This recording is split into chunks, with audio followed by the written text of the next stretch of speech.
Willkommen bei Wonderworks Podcast, dem Ort, an dem Frauen ihre Stimme erheben, Geschichten erzählen und gemeinsam wachsen. Ich bin Sala Puschnik, Frau, Mutter, Hebamme, Mentorin und Wegbegleiterin für Frauen. In diesem Podcast sprechen wir über Mutterschaft, Weiblichkeit, Körperbewusstsein und die Kraft, die in jeder von uns wohnt. Über die Magie, die uns Frauen ausmacht. Hier erwarten dich tiefgreifende Gespräche, ehrliche Einblicke und Inspiration für deinen Weg als Frau. Egal, ob du gerade am Anfang stehst oder dich mitten in deiner Reise befindest. Also lehn dich zurück, atme tief ein und tauche mit mir ein in die Welt von Wonderworks. Wenn dir der Podcast gefällt, abonniere unseren YouTube-Kanal und hinterlasse eine Bewertung. So hilfst du uns, die Stimme und die Magie von uns Frauen weiterzutragen.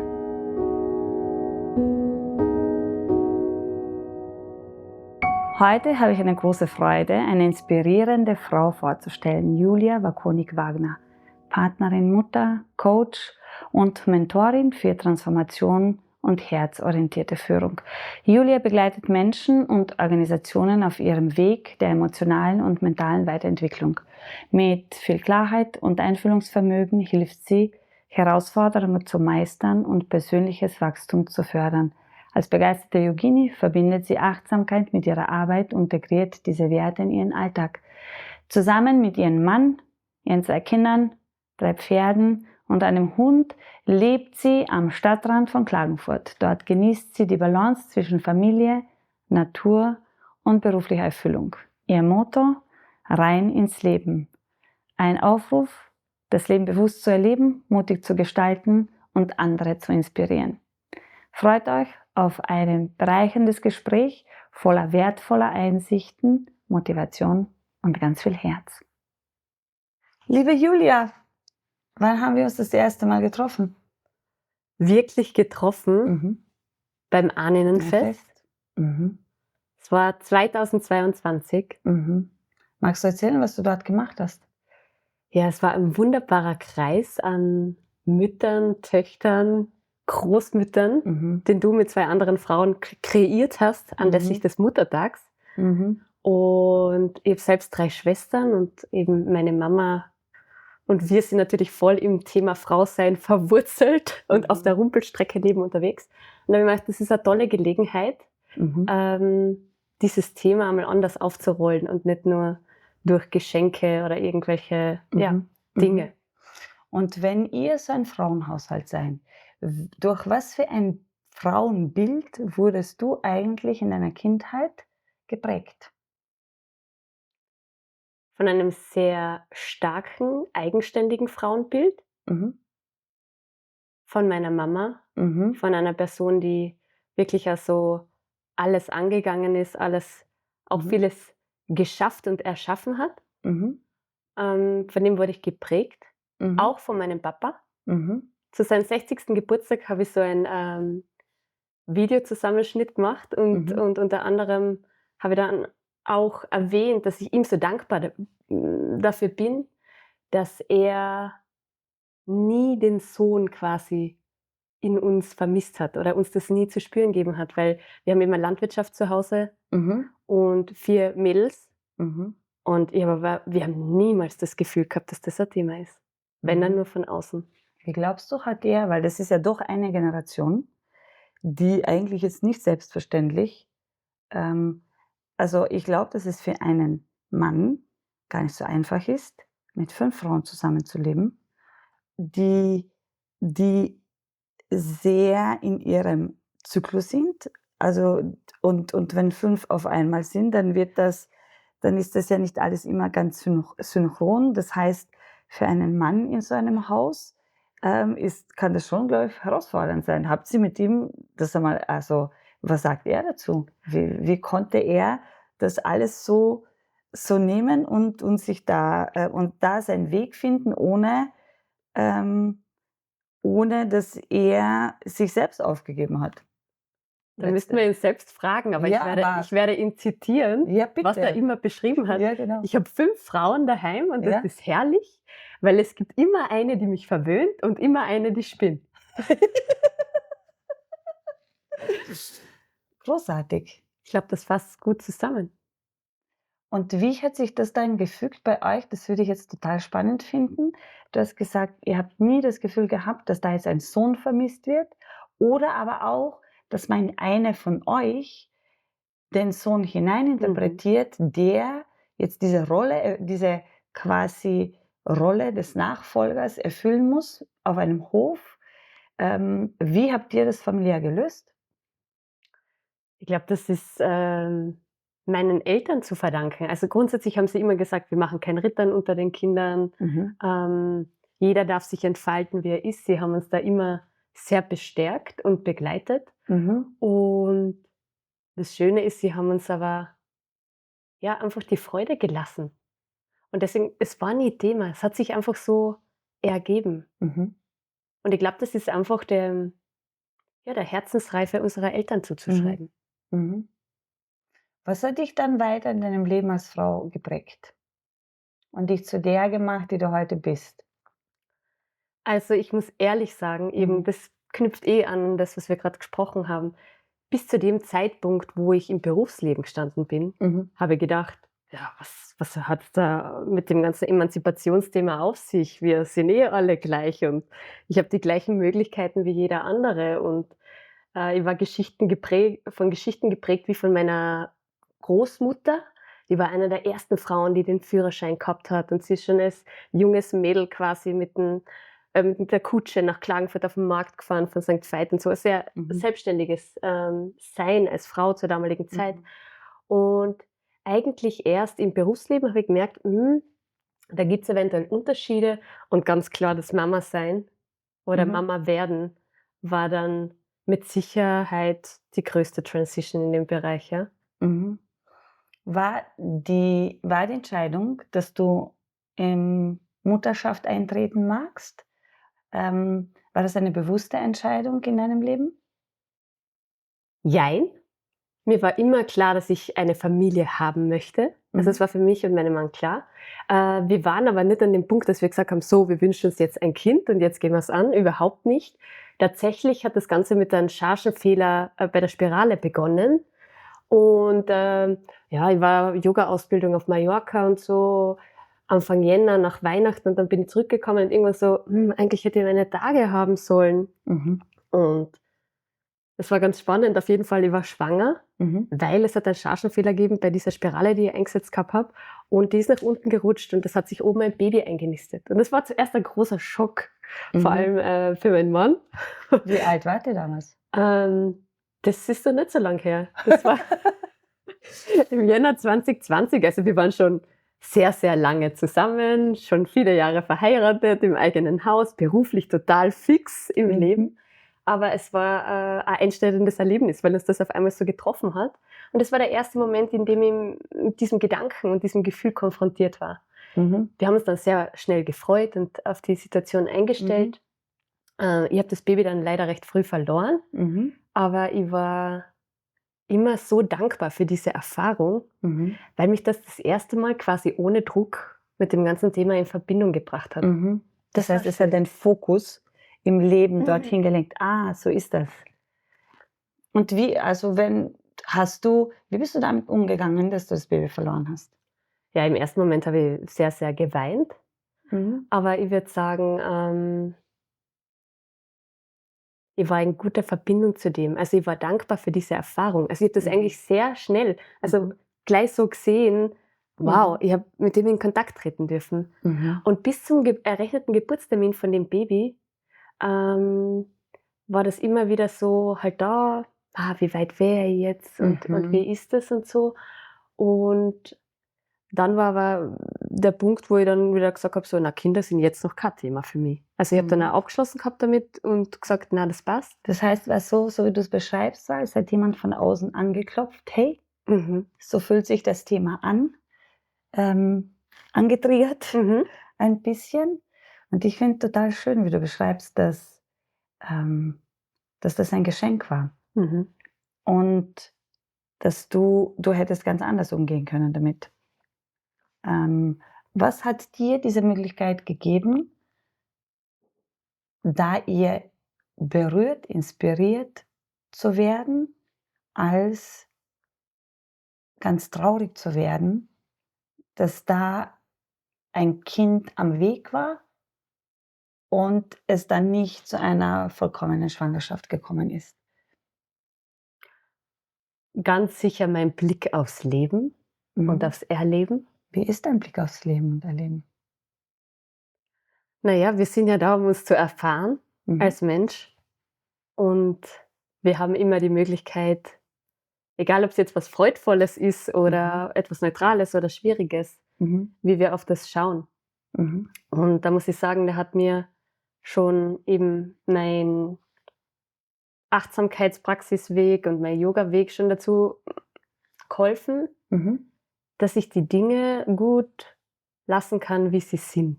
Egal, ob das jetzt schmerzvoll ist oder freudvoll, dass ich das wirklich mit allen Sinnen wahrnehmen kann. Und natürlich habe ich eine sehr zuversichtliche Grundprägung als Mensch. Und würdest du sagen, das haben deine Eltern euch super mitgeben können? Diese zuversichtliche Grundprägung? Ja, würde ich schon Das sagen. ist wunderschön. Also ich habe das auf jeden Fall in mir. Ich bin immer schon so gewesen. Ich glaube, dass es total schön ist, das zu hören. Also ich bin auch davon überzeugt, dass die Wellen des Lebens immer kommen und gehen und dass wir dann diese Wertung hineinbringen, ob wir was als gut oder schlecht bezeichnen, wertvoll oder nicht wertvoll für unser Leben. Ich stehe auch manchmal an Abzweigungen, wo ich mir denke, im Moment weiß ich jetzt noch nicht, was ich daraus lernen soll, aber das wird schon noch kommen, probably. Und versuche immer in jeglichen Aspekt in meinem Leben zu schauen, was kann ich jetzt daraus machen? Oder was kann ich dahinter lernen, was mir vielleicht im ersten Moment vielleicht gar nicht sichtbar ist. Und wenn du das mit einer Frühgeburt, Frühabort einfach so beschreibst, ist, finde ich, total schön, wenn die Frauen das hören, weil das sehr vielen Frauen widerfährt und wir ganz unterschiedliche Möglichkeiten in uns tragen, wie wir damit umgehen und wie lang wir in vielleicht auch einem Schmerz und diesem Verlust eigentlich dann verweilen eigentlich und manchmal gar nicht wissen und manchmal gar nicht selbst dann die Möglichkeit mehr haben, dass wir aus diesem Labyrinth, in den wir uns da hinein manövriert haben, eigentlich herauskommen. Also du warst zuversichtlich. Ja, zuerst war ich voller Schmerz, ja, genau, aber dann sehr schnell zuversichtlich. Und die Geschichte ist ja dann lustig weitergegangen, weil dann waren Kinder überhaupt gar kein Thema mehr. Und irgendwann habe ich extreme Schmerzen gehabt und mir ist Endometriose diagnostiziert worden. Und eben der Dr. Kandolf hat dann eine Bauchspiegelung gemacht. Und das war so, hey nun Corona, November 21, OP-Termin und alles in mir hat sich gesträubt. Ich bin noch nie operiert worden. Gell? Ich habe immer gedacht, so, na, mit ein bisschen gesund und so, das geht schon. Gell? Und die haben mich dann aber durchgerungen, weil die Situation war einfach nicht erträglich im Alltag mit den Schmerzen. Und ich habe irgendeine Lösung gebraucht und wir wollten ja irgendwann dann schon Kinder und hin und her. Auf jeden Fall habe ich mich dann dem hingegeben, trotz der Widerstände. Ich weiß noch ganz genau, in der Früh Corona-Test in Villach, dann runter in der Arbeit, dann im Outlook alle Termine rausgeschmissen in der Firma für die nächsten Tage und Wochen. Alles gepackt. Am Abend kriege ich einen Anruf. Ja, es tut uns leid, der Herr Doktor ist erkrankt, Sie können nicht operiert werden. Wir können den Ersatz. Ich so, aha, okay. Und dann habe ich mit dem anderen Arzt telefoniert und das hat sich überhaupt nicht stimmig angefühlt. Und dann habe ich mit meinem Mann gesprochen, der ja auch Arzt ist. Ich habe mit ihm aussprechen müssen. Ja, dann hat er gesagt, na, wenn sich das nicht stimmig anfühlt, verschieben wir das. Und das war ganz lustig. Ich habe zu diesem Zeitpunkt das Buch gelesen, Der Alchemist. Und das habe ich schon einmal gelesen, weil das war das erste Geschenk an meinen Mann. Da waren wir noch gar kein Paar. Im Zug nach Wien. Und dann habe ich mir gedacht, na, das lese ich jetzt noch einmal, weil ich eben auch Yoga unterrichtet habe und ich wollte noch einmal da so zu einer anderen Zeit eintauchen. Und da ist ja immer irgendwie so ein Satz, ja, achte auf die Zeichen am Wegesrand. Und das so am nächsten Tag in der Früh so, ja, achte auf die Zeichen am Wegesrand. Du solltest jetzt schwanger werden. Aha, interessant. Und das habe ich meinem Mann dann eröffnet. Du, ich denke, wir sollten jetzt ein Kind kriegen. Und dann haben wir gesagt, weißt du, wenn es wirklich so sein soll, dann probieren wir den Zyklus. Und wenn es wirklich funktioniert, dann hat es wohl so sein sollen. Und ansonsten machen wir den OP-Termin halt genauso, dass ich wüsste, ob es in dem Zyklus geklappt hat oder nicht. Ja, 4 Tage später war ich schwanger. Also das ist ganz sehr spannend. Meine Frauenärztin konnte es nicht glauben, dass ich mit dem Befund dann schwanger geworden bin. Das Resultat ist der Lorenz. Wie alt ist der Lorenz jetzt? 3, der wird im August 4. Und dann bist du in die Schwangerschaft wirklich eingetaucht. Hast du das alles verändert in deinem Leben? Also das Erste, was es verändert hat, waren Gerüche und Empfindungen. Also so basic körperliche Basic, so runter die Stiege. Okay, mein Busen fühlt sich anders an, der Kaffee riecht anders. Ich bin fix schwanger. Also genau so war es. Und danach habe ich das erste Mal so viel Verletzlichkeit erfahren dürfen. Also im ersten Trimenon eben durch Übelkeit, Kreislaufbeschwerden und so weiter. Das war schwierig. War vor allem deswegen schwierig, weil ich bin ja Performerin und habe höchste Ansprüche an mich, was ich so leiste im Leben. Und da hat so ein kleiner Zellhaufen in meinem Bauch, der mich so auseinander nimmt, nicht so ganz dazu gepasst in meinen Alltag. Ja, so ist das losgegangen. Und dann große Freude. Ich war eine sehr strahlende Schwangere in meiner ersten Schwangerschaft, die wirklich zu einem Baby geführt hat. Ja. Und hat dieser Zellhaufen in dir, so wie du gerade beschrieben hast, es geschafft, dass du eine Wendung für dich als Frau in dir erfahren hast? Oder hast du einfach weiter dein Leben gelebt, so wie du es vorher getan hast? Oder hat es irgendwas in dir verändert? Beides. Was es dieses Kind, der Lorenz, in mir verändert hat, war definitiv den Blick auf meinen Körper.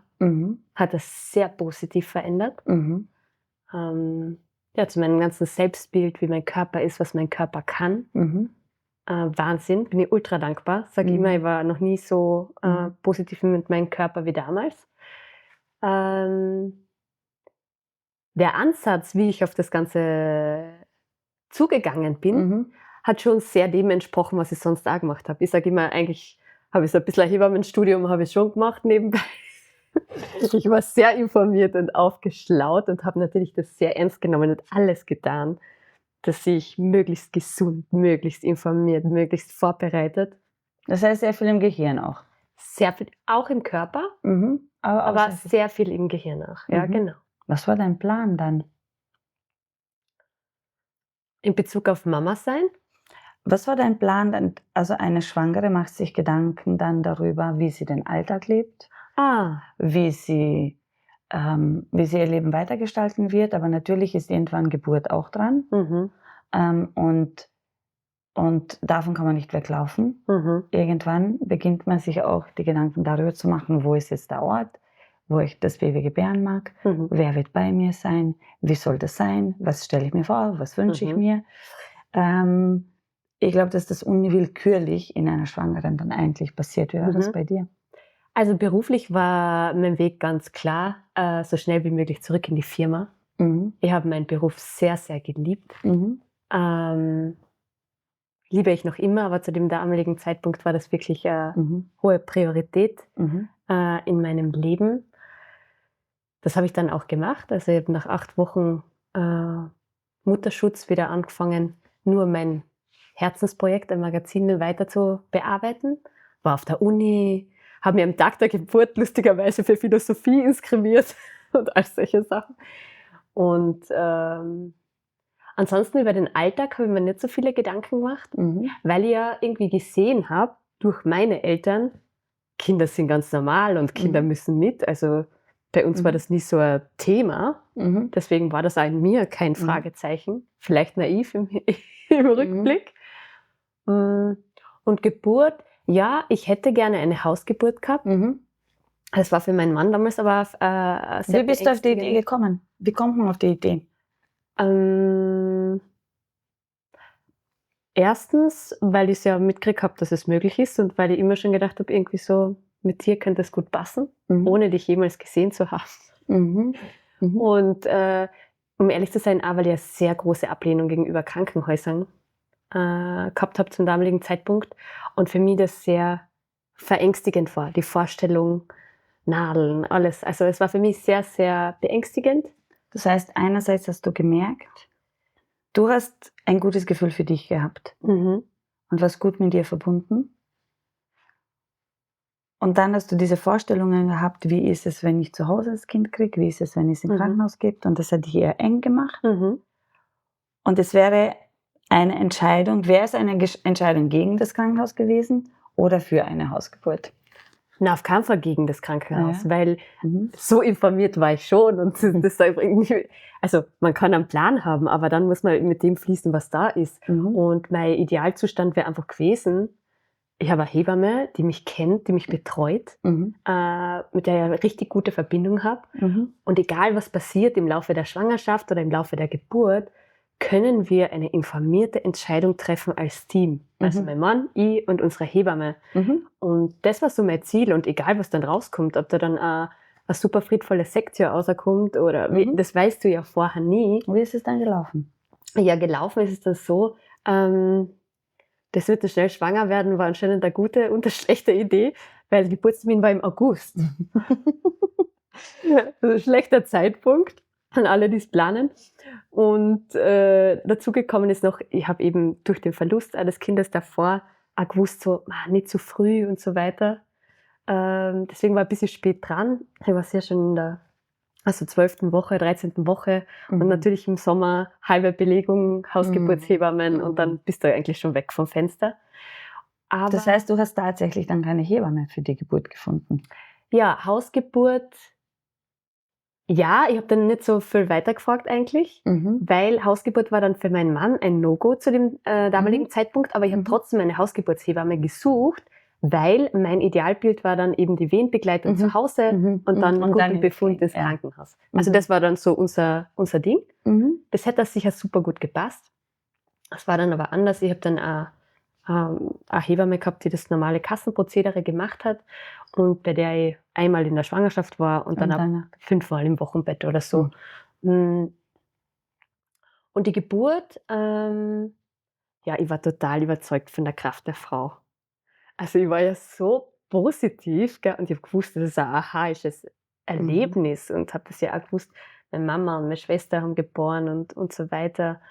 Die andere Schwester hat eine sekundäre Sektion dann gehabt und so weiter. Also ich habe schon viel so gehabt. Und ja, es ist dann halt so losgegangen und irgendwann, wir haben damals zu Hause. Dann kommt die Kraft. Dann kommt die Kraft. Es gibt einen Tag, wo die Kraft kommt. Ja, genau.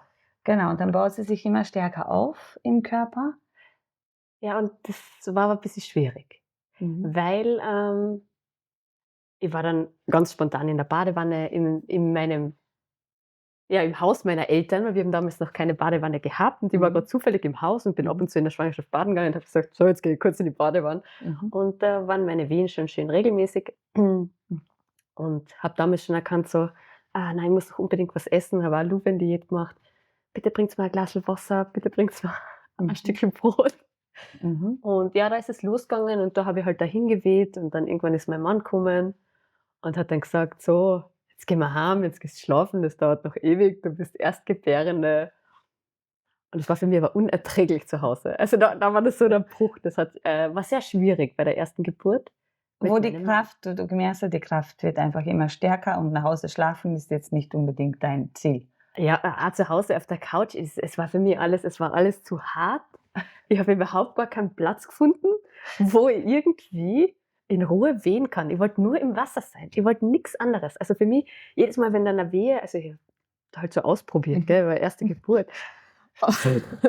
Jedes Mal, wenn eine Wehe gekommen ist, habe ich dann so richtig heißes Wasser so vor meinen Bauch reinrennen lassen. Das war so angenehm. Also Wärme war für mich so ein Gamechanger.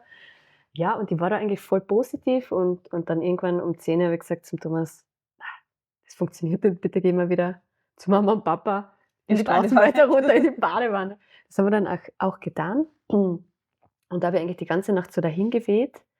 Und der Thomas hat mir ab und zu untersucht. Und immer so, na, der ist auf der Massageliege neben der Badewanne gelegen und hat Er hat dich geschlafen. untersucht? Er hat mich Hat untersucht. er jemals hat er Gynäkologie auch und Geburtshilfe mal gemacht? Er war ein halbes Jahr auf der Station. Ah, Ja, okay. im Turnus. Dort Das Dienstag. weiß ich gar nicht. Okay, und? Ja, Wie hat er befundet? ja, nix, wenig. Irgendwann dann nach einer Nacht so 2 Fingern, na. Schaß, wir wollten erst wirklich mit 5 Zentimeter oder so dann halt ins Krankenhaus gehen. Ja, aber es hat sich nicht so richtig angefühlt. Also für mich war es in der Badewanne ganz okay, im Wasser, heraus. Ich habe gezittert. Und wenn er mich untersucht hat, das war alles ganz schlimm für mich. Und dann haben wir aber gesagt, so, na, in der Früh, wir müssen jetzt irgendeine Entscheidung treffen. Und er hat dann gedacht, gerade einen neuen Job seit 2 Wochen. Na, er geht jetzt noch arbeiten. Das dauert eh noch. Und ich so, na, du gehst jetzt sicher nicht mehr arbeiten. Also, wir fahren jetzt ins Krankenhaus. Noch vor der Rush-Hour, vor dem Dienstwechsel. Und hoffentlich ist die Badewanne frei. Also, das war eigentlich mein einziger Anker, mein einziger Dass du ins Wasser Gedanke, gehen kannst. dass ich ins Wasser gehen kann. Das war der größte Wunsch. Und dann sind wir rauf, Corona. Ich habe diesen Wisch ausfüllen müssen beim Eingang. Und das hat niemand lesen können mehr zu dem Zeitpunkt. Also, ich war echt nicht so gut beisammen. Und dann sind wir dorthin. Es war eine super freundliche Hebamme. Also, ich war ganz happy. Die hat mich untersucht, hat gesagt, ja, 2 Zentimeter, aber Erstgebärende, das ist ganz normal, das kann sich ganz schnell ändern und schreiben wir mal ein CTG und dann schauen wir. Und ja, die Badewanne ist frei, es ist keiner da, es ist alles gut. Also, du hast eine Badewanne gekriegt Ja, und warst schon gut unter der Geburt. dann war ein Dienstwechsel und dann ist eine Hebamme gekommen, die sicher auch sehr wohlwollend war und einen guten Job machen wollte, aber die leider überhaupt nicht mit mir zusammengepasst hat. Und ich habe dann sehr schwierige Erfahrungen gemacht. Ich habe das Gefühl gehabt, ich war natürlich sehr schwach oder müde und ich habe schon die ganze Nacht geweht, ich habe nicht viel gegessen gehabt. Sie haben natürlich probiert, was sie mir reinbringen, mir was Entspannendes geben und so. Ja, und ich habe auch kurz in die Badewanne dürfen, die aber sehr heiß war und dann gleich wieder raus. Also ich habe überhaupt nicht irgendwie ankommen können. Und ja, war dann auch eingeschränkt, indem ich meine Geburtsposition halt wählen sollte während den Wehen, weil das CTG ist dauernd verrutscht. Ich bin untersucht worden und es sind Wehen gekommen und es ist nicht quasi, meine Wünsche wurden nicht erhört in dem Moment, dass man aufhört mit der Untersuchung. Es war sehr schmerzvoll und sehr grenzüberschreitend. Und ja, es war eine sehr, sehr schwierige Erfahrung für mich. Irgendwann dann habe ich halt dann Flüssigkeit gekriegt und dann habe ich halt leichtes Schmerzmittel gekriegt und irgendwann dann habe ich Tramal gekriegt, weil sie mir einen Wehentropf anhängen wollten. Weil wir brauchen jetzt Action. Vorher hatten wir mir auch schon die Blase gesprengt. Bei, glaube ich, 3 Zentimeter, damit was weitergeht. Und ich war aber zu dem Zeitpunkt sehr informiert. Ich habe gewusst, dass das nicht sein muss, dass es sein kann, aber nicht sein muss. Genau, aber würdest du sagen, weil du mit dieser Kraft so konfrontiert warst, dass es dir einfach nicht möglich war, so bei dir zu sein, dass die Umgebung total versteht, was du willst und was du nicht willst? Um ehrlich zu sein, wollte ich nur in meinem inneren Raum bleiben. Ich habe mich in meinem inneren Raum sehr wohl und sicher gefühlt. Das war ja schon zu Hause so, weil da habe ich ja auch schon Wehen gehabt und die waren ganz normale, regelmäßige Wehen. Natürlich noch keine Übergangsphase und so weiter, aber ich habe mit dem sehr gut umgehen können und mich hat das total rausgerissen dann. Das Umfeld, der Umgang, die Entscheidungen, die Gespräche, das war für mich total störend in dem Moment. Und ich weiß noch genau, wir waren dann allein in diesem Kreissaal und ich habe dann ja da so halt liegen sollen, so in der Seitenlage wegen einem CTG und dann hin und her. Und der Thomas sagt zu mir, Schatzi, was ist denn los? Warum geht denn nichts mehr? Meine Wehen sind dann verflogen natürlich aufgrund der Prozesse. Und ich habe gesagt zu ihm, ich kann so nicht. Also, das weiß ich noch ganz genau. Das war so einer dieser Momente, ich kann's so nicht. Und Hat er dich verstanden, was du damit meinst? ich bin mir nicht sicher. Mhm. Er hat gewusst, also, er hat schon gesagt: „Ja, die Julia will eigentlich so natürlich wie möglich gebären, ganz normale physiologische Geburt, wenn's geht. Und sie wird schon sagen, wenn sie was anderes möchte, außer es gibt natürlich irgendeine Komplikationen, ist gar keine Frage. Also, wie sagen die Mediziner so schön, ich bin total compliant als Mhm. Patientin. Hm, das hat er sicherlich getan, aber es war für ihn 'ne mega Herausforderung. Er war nicht mein Geburtsbegleiter, sondern er war halt sehr stark auch der ehemalige Turnusarzt auf der Station, Aha, der da da in dem sehr in seiner Krankenhaus. Rolle, Mhm. verhaftet war als junger Arzt. Und für ihn war ja das Erlebnis ganz ein anderes. Also, du musst ihn selbst fragen, aber das Erlebnis für ihn war komplett ein anderes als meins, weil er hat nicht gespürt, was Mhm. in mir vorgeht, wie sich Mhm. das für mich anfühlt, was ich brauche, sondern er hat eigentlich ständig nur aufs CTG geschaut. Mhm. Also, er war in komplett einer anderen Welt unterwegs. Weißt Das du hat's was, schwer sag gemacht. noch einmal diesen Satz, weil ich habe das hat mich sehr berührt. Ich wollte nur In meinem inneren in Raum meinem bleiben. inneren Raum bleiben. Das berührt mich total, weil ich glaube, dass genau dann, wenn der Mensch im eigenen inneren Raum bleiben kann, die tiefste Verbindung zu sich selbst hat und wir nicht nur in der Geburtshilfe, ähm, das manchmal einfach nicht wahrnehmen, wie unsere Actions, okay, den Menschen da einfach rausholen. Und ich glaube, dass man solche Situationen sehr oft auch sonst im Leben auch hat, wenn man mit einer sehr großen Sache konfrontiert ist, okay? Also, weil das, was sich unter der Geburt abspielt, diese Kraft, der man sich da hingeben muss, und ich glaube, man kann sich dieser Kraft umso besser hingeben, umso mehr man in diesem inneren Raum in Verbindung mit sich selbst bleiben kann, ähm, ist es etwas, was uns unglaublich dient, auch wenn wir andere große Sachen im Leben erfahren. Dass wir Kontakt zu diesem inneren Raum in sich eigentlich haben. In der Geburtshilfe ist es natürlich fatal, wenn wir das übersehen, weil das für die Frau, die da so vulnerabel und offen ist, einfach heißt, dass sie da eine Prägung erfährt, die sie länger begleitet in ihrem Leben und manchmal sogar ihr Dasein als Frau bestimmt. Und diese Tragweite in uns eigentlich nicht immer so ganz klar ist, Mhm. was das heißt, ähm, und wir das fachlich manchmal total übersehen und gar nicht werten, weil das Ziel des Outcomes ist, dass es Mutter und Kind überleben, aber dass es um wesentlich mehr geht, sondern dass diese Erfahrung, diese Prägung, die die Frau da erfährt, eigentlich noch viel mehr ist, als dass sie es überlebt und das Kind es überlebt. Und das sage ich jetzt einfach so ein bisschen überspitzt, aber dieses Bild Bleiben im inneren Raum finde ich wunderschön. Mhm. Also, du warst da rausgeholt aus diesem inneren Raum. Genau, also das hat mich immer wieder halt quasi abgelenkt von Mhm. dem, was wirklich ist und mich so beschränkt. Also, eben, wir haben am Anfang darüber geredet, ich war immer sehr selbstbestimmt und eigentlich auch sicher immer so in meiner Freude in mir und in meinem Körper. Und ich glaube, das kann man auch bei der Geburt sein. Mhm. So wie im ganzen Leben, egal was da für eine Welle kommt, man kann da immer eigentlich sein. Und das Umfeld macht da einfach extrem viel aus.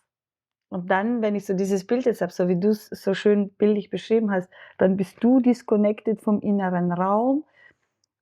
Dein Partner, der da in dieser Spannung ist zwischen seinen Rollen, die er da erfüllen, wo er selbst sich, glaube ich, nicht auskennt und disconnected ist von dir Mhm, selbst, weil er es gar nicht versteht, warum es nicht funktioniert. Das Personal, was versucht einfach das Beste draus zu machen, nach ihren mhm, Möglichkeiten, aber also wenn ich so Vogelperspektive drauf werfe, kriege ich jetzt so ein Bild, eigentlich sind es lauter Disconnections und mhm. nicht Verbundenheit im Netz, ähm, zu diesem Moment der Geburt. eigentlich. Zu dem, was ist. Zu dem, was ist. Und Ganz es war, genau das beschreibt es ganz toll. Weil es ist so, wie wenn jeder, man sagt immer so, jeder kocht sein eigenes Süppchen, gell? Aber genau das hat gefehlt. Eigentlich so dieses WLAN, wo man eigentlich schaut, Gibt was mir ist jetzt wirklich? als Hebamme noch einmal ein wunderschönes Bild. Also jetzt kann ich mir diese Vogelperspektive total schön, also wie wichtig es ist, dass da alles eigentlich zusammenspielt und dass dieser Kontakt, dass es diesen Kontakt gibt zu allen Süppchen, die wir da kochen und das dann wahrscheinlich den besten Eintopf macht.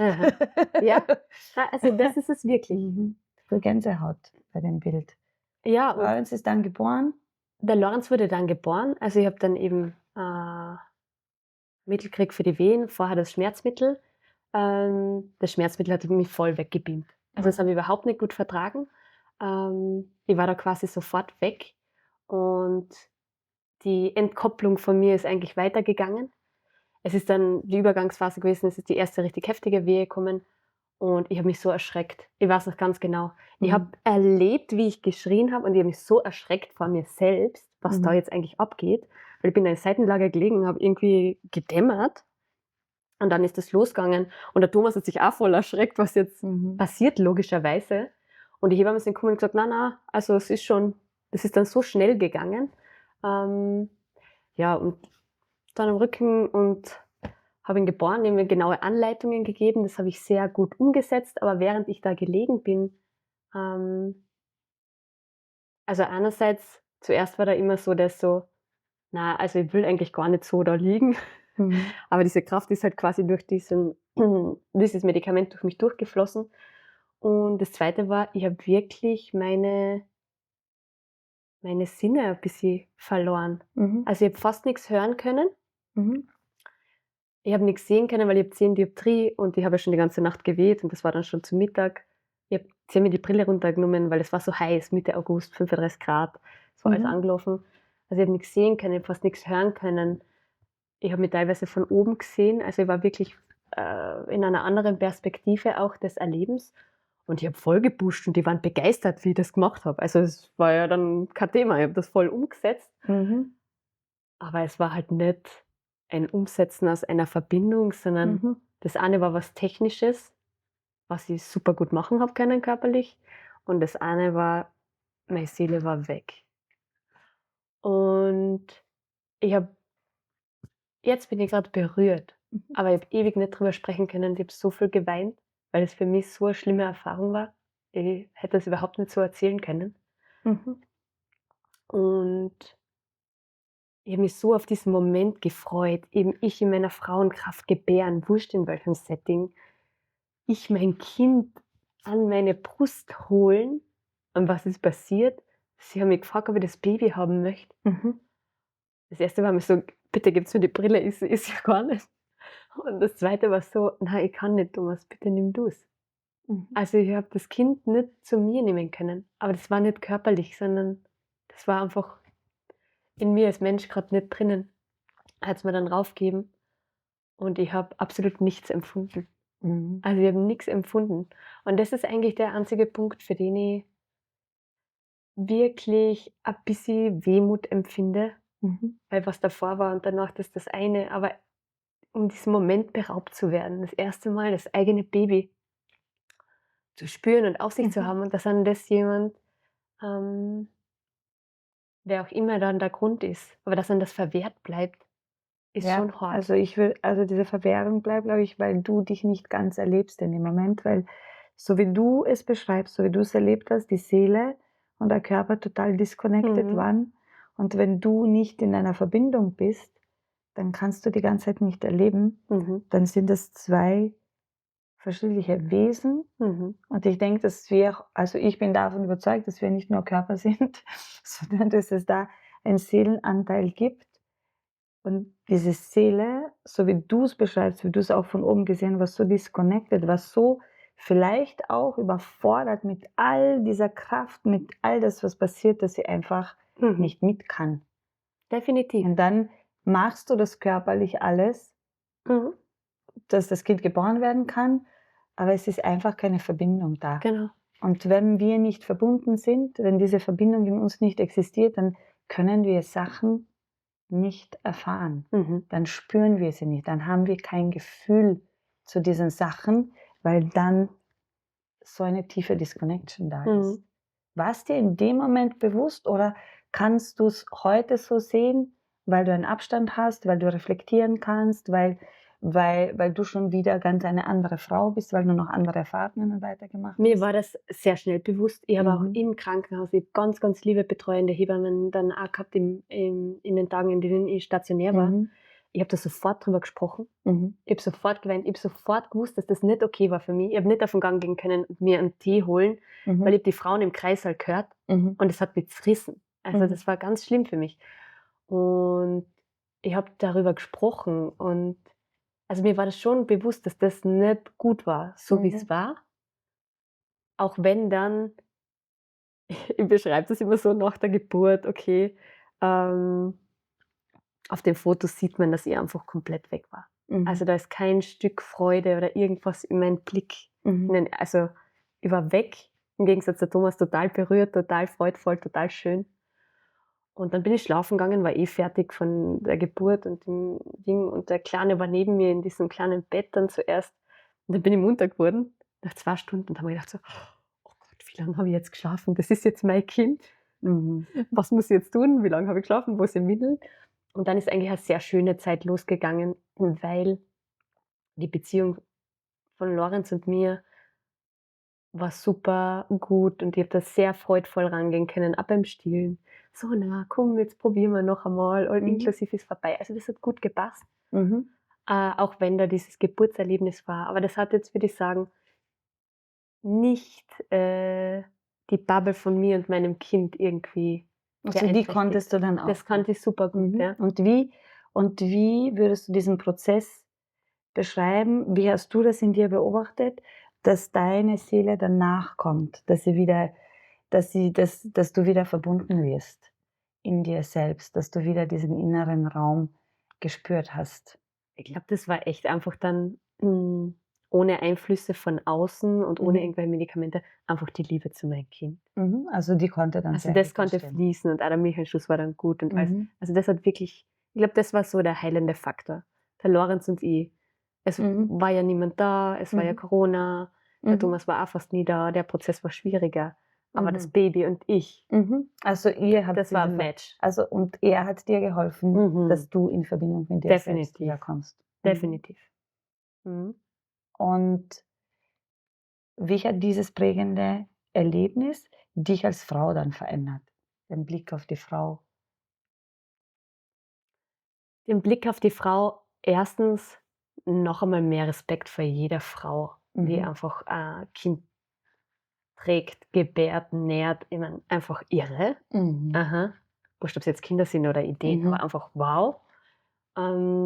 Zweitens, dass für mich Grenzüberschreitung nicht okay ist und dass es mir sehr, sehr wichtig ist, dass ich, egal in welchem System ich mich bewege, Arbeit, Privat, Beziehungen, dass sobald ich nicht mehr heil sein kann als Julia, dann kann ich eigentlich auch nichts Gutes mehr in dem System beitragen. Und ich finde, das ist ein Recht, das sollte jeder Mensch haben. Also wirklich arge Grenzüberschreitungen sind nie okay. Und man merkt es oft gar nicht, dass man es tut. Und es wird ja immer wieder passieren, auch wenn wir noch so sehr versuchen, es zu vermeiden. Aber das habe ich wirklich gespürt. Also das hat mich wirklich verändert. Da war großer du hast Schmerz. gelernt, noch einmal klarer deine Grenze zu spüren.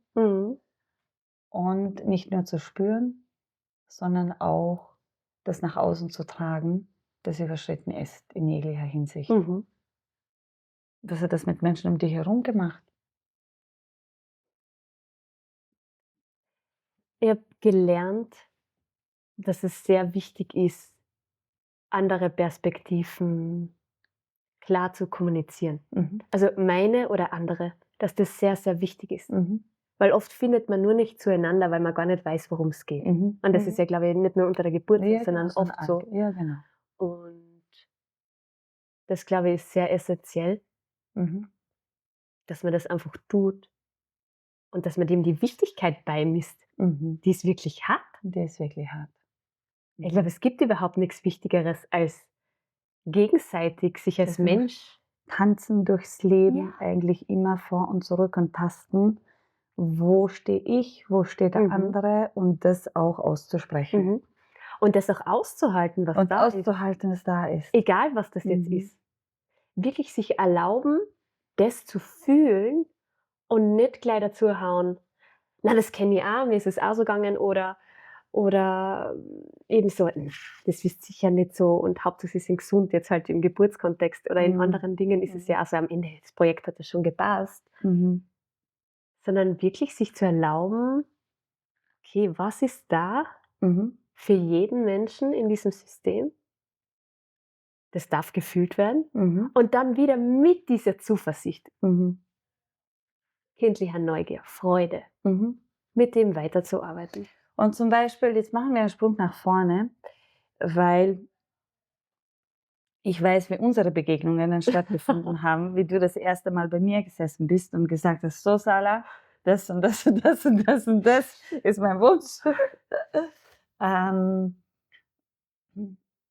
Wie ich als die Auftraggeberin, verstehe ich es ich mache das ja, wie hast du das bei der zweiten Schwangerschaft, dann für die zweite Geburt geschafft, das nach außen zu tragen in deinem Umfeld, was dir wichtig ist? Das war sofort sehr klar. Also schon nach der ersten Geburt. Ich bin rausgegangen aus dem Krankenhaus bei der Kanzlerin, das waren alle total nett und sind da gestanden. Normalerweise sagen wir, bis zum nächsten Mal, haben sie gesagt. Aber wir wissen, du kommst nicht mehr. Also, und es war aber nicht irgendwie im Bösen, sondern es war total transparent und total nett. Und der Thomas hat das auch immer gesagt. Also, wir machen das, was du möchtest. Also da hat er sich dann... Also hat sich entschieden und hat sich committed, dass er den Raum für dich hält, dass er es für sich aushält. Genau. Egal, ich meine, wahrscheinlich hat er es gewusst, was du willst, sondern dass er sich committed hat, ich übernehme diese Verantwortung für mich, dass ich das aushalte, dass du vielleicht einen Weg gehst, den du zutiefst spürst, dass es deiner ist.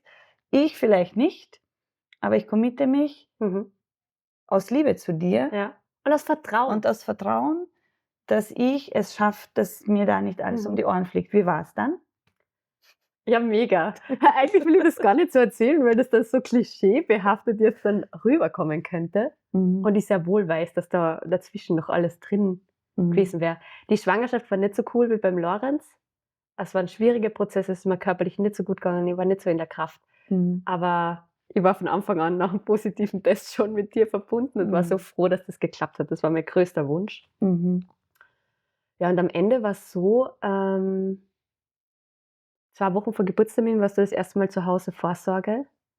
Es war strahlendster Frühling, die Natur ist explodiert. Und du hast dann gesagt zu mir, das erste Mal vaginal befundet, so, irgendwas macht da noch zu und ich soll halt in mein Leben schauen, was da der Grund ist. Und ich bin dann wirklich total im Deep Dive, einfach weil es mein Prozess ist als Mensch, in das Thema reingegangen. Und in mir sind so Sätze gekommen, eigentlich so Mantren, so, ich verzeihe und lasse los, also für die erste Geburt. Und ich vertraue und öffne mich für das Baby, was jetzt gerade da ist. Ja, und das waren noch keine Anzeichen. Und du hast auch gesagt, das wird noch wahrscheinlich über Termin gehen und zum Termin. Und wir haben aber in der gleichen Woche geboren. So 5 Tage später habe ich dann das erste Mal eine unruhige Nacht gehabt, in der Früh Dinge. Wir waren auch auf Visite unterwegs. Es war sehr spannend. Ich habe ganze Pizza gegessen und Eis, weil ich wusste, die Energie kann ich brauchen beim Gebären. Das war echt cool. Ja, und dann irgendwann habe ich getönt mit meinen Kleinen im Arm zu Hause.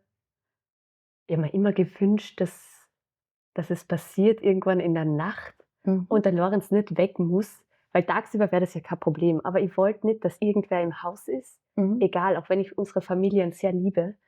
Und ich wollte aber auch nicht, dass er irgendwie traumatisiert wird, weil man ihn da wegnimmt und er weiß, da ist irgendwas los. Das wäre nicht gegangen.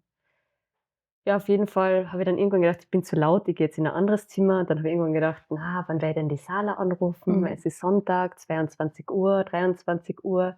ab 5 habe ich mir gedacht, ab 5 in der Früh ist morgen, da ist es schon sozial, dass ich meine Hebamme anrufe und sage, hey Sala, komm, lass uns ein Kind gebären. Und solche Gedankenkreise zwischen den Wehen. Und dann dazwischen habe ich immer wieder versucht, eben diesen inneren Raum auszukosten, den ich spüren konnte. Und bin dann irgendwann in die Badewanne mit meiner Kerze, hab da rum. Ja, und dann irgendwann ist die erste richtig heftige Wehe gekommen. Da habe ich den Thomas gerufen, der ist mit dem Kleinen im Zimmer nebenan gelegen und habe gesagt, Schatzi, komm, komm. Ja, einer, Licht an, zack. Was ist? Ich so, schau mal. Handballerschleim. Ich glaube, die Blasen ist geplatzt. Na. Was soll ich jetzt machen? Soll ich die Sala anrufen? Ich so, warte noch kurz, tu ein paar Wehen trecken, damit wir auskunftsfähig sind. Ich wollte das ja ordentlich Damit ihr auskunftsfähig seid. ordentlich melden, das Monitoring. Weil ich habe wohl am Anfang getreckt, aber ich war einfach in mir und habe da gar nicht viel gell. Ja. Und dann irgendwann war er ganz nervös, was machen wir wegen Lorenz? Das war die größte Sorge, logischerweise. Da. Seine größte Sorge war, bei mir geht die Geburt voll ab, der Lorenz wird munter und er ist allein mit uns quasi. Gell. Und dann, rufen wir, die Wehen waren heftig, rufen wir die Sala an. Und er war noch ein bisschen schlaftrunken. Gell. Und im Nachhinein hat er sogar gesagt, er hat sich gedacht, was braucht sie denn jetzt? Er hat die dann angerufen und hat dir so erzählt, du hast ja in einem TED-Talk gearbeitet und hat dir so erzählt, ja alle 10 Minuten habe ich noch gehört und ist aus der Badewanne raus. Thomas, das ist alles. Und du hast dann gesagt, Thomas, ich höre sie schon, ich fahr los. Es war schon Übergangswasser, es war schon Party on. Und du warst dann 15 Minuten später mit der Kaya da. Und der Thomas sagt immer, das war der schönste Moment, wo ich gesehen habe, Sala ihr Märzer eigentlich die Tür aufmacht. Und für mich auch. Ich war da in der Badewanne und ich habe deine Augen gesehen und ich habe nur gesagt zu dir, Sala, ich bin so froh, dass du da bist. Danke. Geh nicht mehr weg. Ja. Das war mein erster, geh nicht mehr weg. Und du hast instruiert, die Helferleins mit mir 3 Wehen veratmend und hast dann gesagt, es war egal, wenn ich meine Augen zugehabt habe während den Wehen, ich habe immer deine Augen gesehen. Also es war so deep.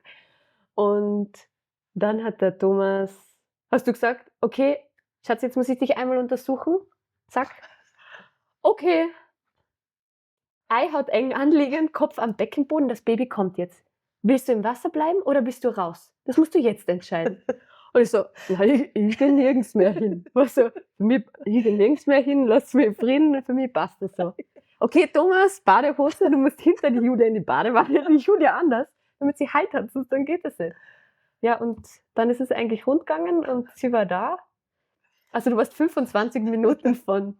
Das weiß ich gar nicht, aber du des Hauses bis Lieferung warst du 25 Minuten anwesend. Mhm. Im Nachhinein betrachtet ein großer Fehler, ich habe Zeit mit dir verschenkt. Das war andernorts nachholen. Also, du sagst, es sind 25 Minuten gewesen. Ich empfinde es immer ganz anders. Natürlich weiß ich muss jetzt schnell herrichten. Also ich habe schon gehört, dass jetzt wir sind im Finish. Aber trotzdem ist es so, dass für mich da ganz, ob das jetzt Visite ist, aber Geburt eigentlich noch viel intensiver, da ist es ein anderer Zeitraum. Mhm. Für mich ist das ein vollkommen anderer Zeitraum. Und wenn ich jetzt an die Geburt denke, das Bild von dir in der Badewanne und der Thomas dahinter dann und deine Augen, weil ich dann den Blick halte auch, dieses, wenn ich deine Augen angeschaut habe, ja, es ist alles in Ordnung. Es ist alles da. Ich fühle es zwar, ich sehe dann in der Frau, dass sie so ein bisschen Zweifel drinnen hat, ob das wohl alles normal ist oder ob sie das schafft. Und ich versuche dann mit meinem Blick einfach zu sagen, es ist alles gut. Mhm. Ich glaube, mit dir habe ich es gut hingekriegt. Ich habe versucht, den Blick mit dem Thomas auch zu halten. Das kann ich mir nicht erinnern. Ich glaube, das ist vielleicht nicht zu 100% gelungen, dass er in dem Moment, ich glaube, er hat mir zutiefst vertraut. Mhm. Und hat da einfach mitgemacht und ist ihm nichts anderes übrig geblieben, weil es einfach sehr schnell war. Dass dann die Helena geboren werden konnte. Wie würdest du jetzt für dich beschreiben, wie ist es ihm gelungen, sich selbst zu halten, den Raum für dich zu halten, dass du diese Geburt so hinlegen kannst oder so durchleben kannst, wie du es dir vorgestellt hast, gewünscht hast? Ich glaube, das war einerseits Liebe zu mir und das Vertrauen Mhm. in in meine Schaffenskraft, Mhm. in das, was ich schaffe Mhm. und natürlich auch das Vertrauen in dich. Mhm. Das war a Startvoraussetzung. Wenn der Thomas gesagt hätte: „Na, mit der Sarah, das geht sich für mich nicht aus“, Mhm. dann wäre das schwierig gewesen. Mhm. Mhm. Also, wir haben dann auch wirklich den Geburtsvorbereitungskurs gemacht und ich Mhm. habe ihm am ersten Tag eben überhaupt nichts gesagt oder irgendwas. Und am nächsten Tag in der Früh habe ich gesagt: „Du Thomas, wie schaut's aus? Wie fühlst du dich? Reicht das Vertrauen für eine Geburtsallianz?“ Mhm. Habe ich ihn gefragt. Und der so: „Ja, das passt für mich, ist okay.“ Mhm. Weil das war mir total wichtig, weil ich Mhm. habe die natürlich schon besser gekannt. Mhm. Ich war bei dir bei den Vorsorgeterminen. Wir haben uns sehr verbunden gefühlt von Anfang an. Ich war wie ein Scherbenhaufen teilweise da, weil's grad schwierig war in meinem Leben. Und das ist ja dem Thomas verwehrt geblieben. Mhm. Also war das für mich wichtig, dass er irgendwie Mhm. mit dir in Kontakt treten kann. Und er hat eigentlich mehr Eindrücke über dich auch schon von außen gekriegt, was ganz lustig ist, die ich gar nicht gehabt habe. Mhm. Deswegen war das wichtig, dass das passt. Und bei der Geburt selber, er war dann da. Ich muss das noch mal beschreiben, weil das war Mhm. so schön. Wir sind in der Badewanne gelegen, der Mhm. Thomas hinter mir, er hat mich gehalten, ich habe ihn gehalten, das Kind im Nebenzimmer, du und die Kaya da. Und diese Kraft ist marschiert und ich habe laut geboren, weil es war einfach nur crazy und ich habe das gespürt. Und ich habe mir wohl gedacht: „Oh wow, wieder einmal krass.“ Aber ich habe nicht dagegen angekämpft, gell? Mhm. Ich habe mir nicht gedacht: „Kann ich mir das erlauben?“ Oder ich habe einfach gewusst, das ist es und das darf Mhm. sein. Mhm. Und ich war da wieder so stark im inneren Raum und ich habe ja spontan physiologisch ohne irgendwelche Medikamente entbunden das zweite Mal und habe dann gemerkt, diesen Moment, zuerst so: „Kopf, oh krass.“ Man denkt ja echt, es fetzt einem das Steißbein weg, oder? Wahrscheinlich nicht nur das Steiß. Ja, ja. Also, ich habe mir gedacht so: „Boah, es ist schon krass, es ist krass, es ist krass.“ Und dann dieser Moment, wo ich gemerkt habe: „Okay, der Kopf ist draußen noch, jetzt ist schon geschenkt und das Kind ist da“ und ich war sofort wach. Ich war sofort draußen Mhm. aus diesem Raum, im äußeren Raum bei euch, Mhm. beim Kind und wir sind da im Wasser gelegen und die Helly auf uns Mhm. und das war schon richtig cool. Mhm. Richtig, richtig cool. Mhm. Das ist ein magischer Moment. Und danach war's auch lustig. Mhm. Und das war für mich so der krasse Unterschied, dieses wirklich erleben können. Mhm. Ich meine, ich habe das sehr bewusst erlebt Mhm. und da sehr bewusst drauf geschaut. Aber diese Übergänge Mhm. von Und dieses Geburt alles Füllen, genau. das alles Füllen auch auch manchmal, also vielleicht die Angst, die Mhm. hochkommt, die Überforderung, die vielleicht hochkommt, aber das eigentlich auch alles aus dem Schmerz. Mhm. Weil es ist, die meisten Frauen sagen ab einem gewissen Zeitpunkt, das ist so intensiv, dass sie das schmerzhaft beschreiben. Aber das einfach alles auszuhalten und nicht weggehen von sich Mhm. selbst, sondern noch mehr in Verkörperung zu gehen und sagen: „Okay, und jetzt spüre ich so richtig.“ Auch wenn ich nicht weiß, was da jetzt passieren wird, aber einfach trauen, ich gehe da in diese Intensität hinein und durch und dann kann sich's auflösen. Ich habe da so ein Mantra, Mhm. der ist mittlerweile auch beruflich so mein Slogan, nämlich „rein ins Leben“. Mhm. Das ist zu mir gekommen, einmal in so einem Moment, wo ich bemerkt habe, ich beginne mich selbst immer mehr zu einzuschränken, obwohl mir das gar nicht entspricht. Mhm. Beispiele: Mhm. Na, ich springe da jetzt nicht ins Wasser, dann habe ich nasse Haare. Mhm. Na, ich laufe da jetzt nicht über die Wiesen, dann sind meine Schuhe dreckig. Mhm. Also so, das sind jetzt so Mini-Beispiele, Mhm. aber so funktioniert das in uns. Mhm. Wir fangen uns an, weil wir irgendwann einmal, na, dann ist das unangenehm, was man als Kind niemals machen würde. Mhm. Würde man immer sagen, rein ins Leben, rein in die Erfahrung, ja, und der Turm fällt um, dann fällt der Turm um. Mhm. Und mit den Füßen bin ich im Gatsch, dann bin ich im Gatsch. Und wenn ich das nicht will, dann will ich das nicht. Und dann bin ich wirklich wütend oder dann bin ich wirklich berührt und traurig. Und dieses rein ins Leben ist für mich das Mantra, das mich immer wieder daran erinnert. Okay. Und das Mantra finde ich wunderschön. Das berührt mich total.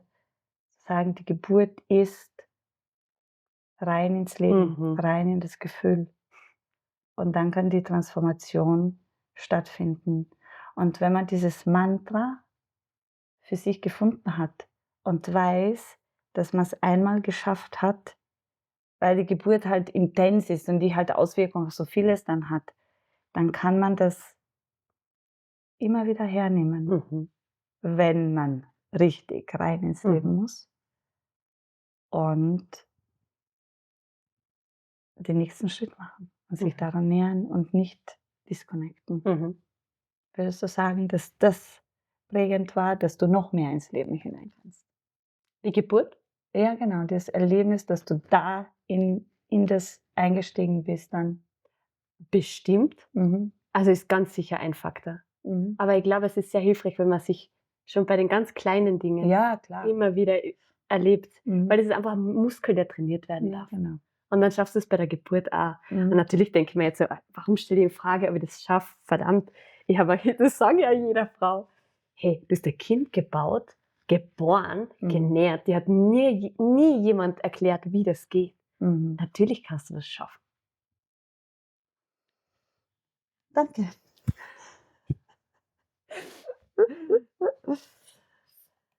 Danke, Schatz. Bitte. Wenn dir der Podcast gefällt, abonniere unseren YouTube-Kanal und hinterlasse eine Bewertung. So hilfst du uns, die Stimme und die Magie von uns Frauen weiterzutragen.